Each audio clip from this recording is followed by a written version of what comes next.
More in Trainiacs. This is a big day. It's a very big day. I realize that I say that a lot, but this is. Now, for starters, I look fantastic, right? If ever there was a blue kit, this is it. Blue, blue, blue, blue, blue. I got it all figured out here. And then beyond that, this is my first group ride back since having the surgery.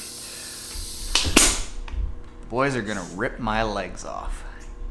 Now, if a lot of you are still not swimming or still not racing and you're wondering what to do, well, we can focus on bike and run. And one of the things that a lot of people are wondering is, how do I improve my bike? Well, one measure that people use is FTP, functional threshold power, the maximum amount of power that you can hold for an hour. Now, I've talked in the past about how it's not the be all end all, but that doesn't mean that it's not useful. So today we're gonna talk about what it is useful for, how to design some workouts around it, and I'm gonna give you an actual week by week plan of how to improve your functional threshold power over, let's give it 12 weeks.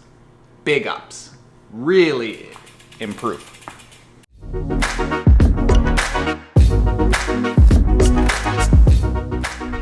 body's broken, he's never coming back. Pretty much. Taren. Hey. Good to see you, buddy. Who's that guy with the... Who's the guy with the camera?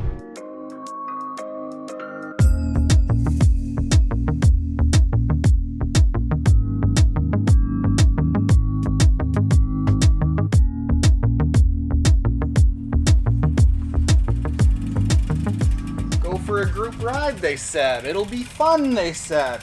Ugh. Either they got a lot faster or I got way less fit. All right, so let me go and pretty myself up, as I always do for you. And then we'll talk about a 12-week FTP building plan that with just 3 bike workouts a week, we're gonna give you the 3 key workouts that you need to do to increase your FTP. If you do the work, I almost guarantee that it will come up. There's no way around it. It's just gonna hurt like that. All right, so FTP, functional threshold power. You might have recently actually seen me do a video ragging on how FTP is not the be all end all, yet here I am talking about how you can improve your FTP. Well, here's the thing about FTP and why I rag on it a little bit. For that, I mean, you can go and watch that video here, but essentially, FTP is not the be all end all because it isn't the exact determinant of how you're going to perform on race day. For that, you need race-specific training, not FTP-specific training. So is a higher FTP going to result in better race performance? Yes, but it's not like doing an FTP building plan is specifically going to improve your race performance. Second thing is that FTP itself is not necessarily exactly accurate. It's intended to mimic finding your exact 1 hour threshold. But when it comes right down to it and you compare it to a lab, it's been off by as much as about 20%. Now, that doesn't mean that it's not useful. What is FTP useful for? Well, because it's kinda sorta close to your threshold, we can build some workouts around it, which is going to structure improving your bike strength. The limitation of it is that the time that you want to do an FTP specific building session is when you aren't building to a specific race, i.e. right now in 2020. So if you have a race within the next 3 months or so, you probably don't want to do this. If you have a race that is 6 months out or more, then by all means, this is what you want to do, because you can go through an FTP building protocol and then get into at least 3 months of race specific type training. So let's get into how you go about building your FTP over the course of a 12-week plan with 3 workouts a week. I guarantee this guy's gonna bark because, God forbid, somebody cut their grass right now. Yeah, Dad, I hate them. Hate's a strong word, Pete. All right, so what I've laid out here is a 12-week program where what you're gonna do is 1 week on, 2 weeks on, and we called this the adapt week, where the first week you adapt to a training stimuli, and then the second week you build upon that. And then the third week you do a similar training stimuli, but you rest. Monday, I'm gonna put in a tempo bike. I'll explain what that is in a second. Thursday, I'm gonna put in a VO2 max bike. And Saturday, we're gonna put in a long, easy bike.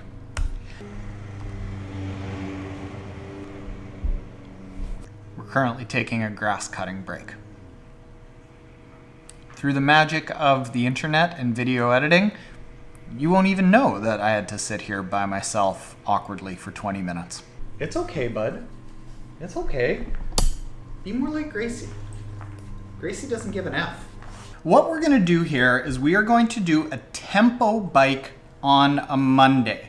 And what a tempo bike is going to be is it's going to be about building leg strength, like physical leg strength. And what we're doing with that is we're doing low cadence intervals. And what you want to do is accumulate somewhere around 30 to 40 minutes of low cadence intervals. So what we're going to do in week 1 is a workout of 6 times 6 minutes at 10% under FTP with 2 minutes rest between and 60 to 70 RPM. And what that's going to do is it's going to build up your physical leg strength. Why we also have that on a Monday is because most people smash themselves a little bit on Saturday and Sunday, and we want to give you something easier on a Monday that allows you to execute the workout, giving you some load while not being really hard to execute. Also, 10% under FTP is going to just slightly kind of have the effect of pushing up. Now, what about pulling the top end, pulling your FTP up? That's where the VO2 max bike comes in. And the VO2 max bike, this is the really intense stuff. So what we're gonna do with this is we're gonna do something like 10 times 20 seconds on and 40 seconds off. And we're gonna do 3 rounds of that. And you're going to take a 3-min rest between.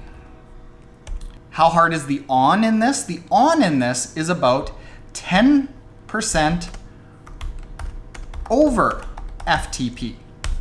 So does that make sense? On Monday, we're pushing FTP up. On Thursday, we're pulling FTP up. And then on Saturday, what we're gonna do is a long, easy bike. What is long and easy? That's gonna be something different for everyone. Easy is easy. Breathing through your nostrils. Zone 2, Maffetone method.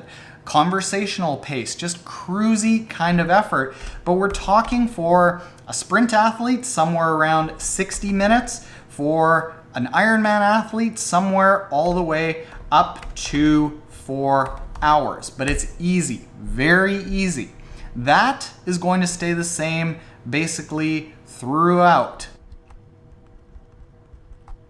So what we're gonna do in week 1 is we're going to do this 6 times 6 minute interval on a Monday.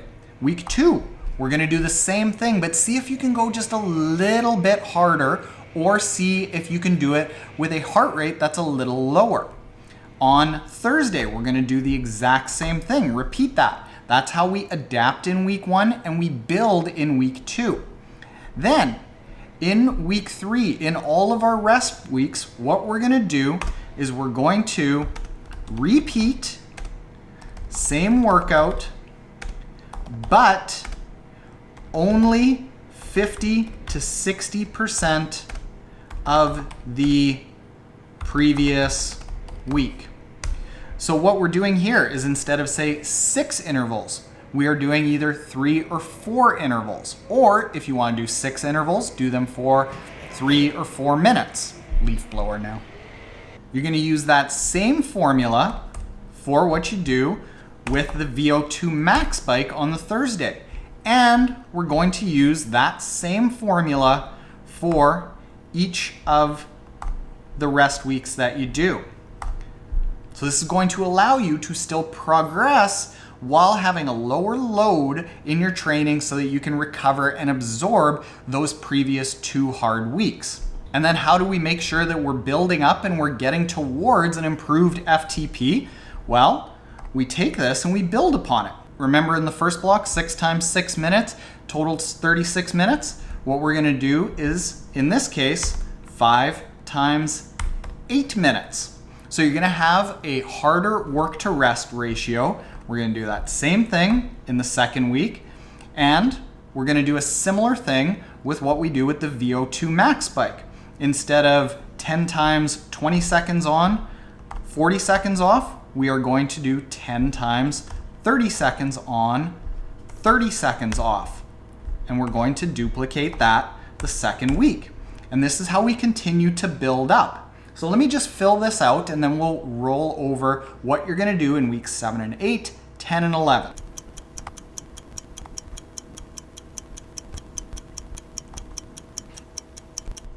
So I've gone ahead and filled out the final 2 blocks. And what you're gonna do in weeks 7 and 8 in the tempo bike is 7 times 6 minutes at 10% under FTP with 2 minutes rest and still that low cadence. That's gonna accumulate 42 minutes at a tension, at muscle tension, at that nice high power, but strength focused. In weeks 10 and 11, it's gonna be 9 times 5 minutes at 10% under FTP with that low cadence, but just 1 minute rest. So we're changing the work to rest ratio and increasing the amount of workload that you do up to 45 total minutes.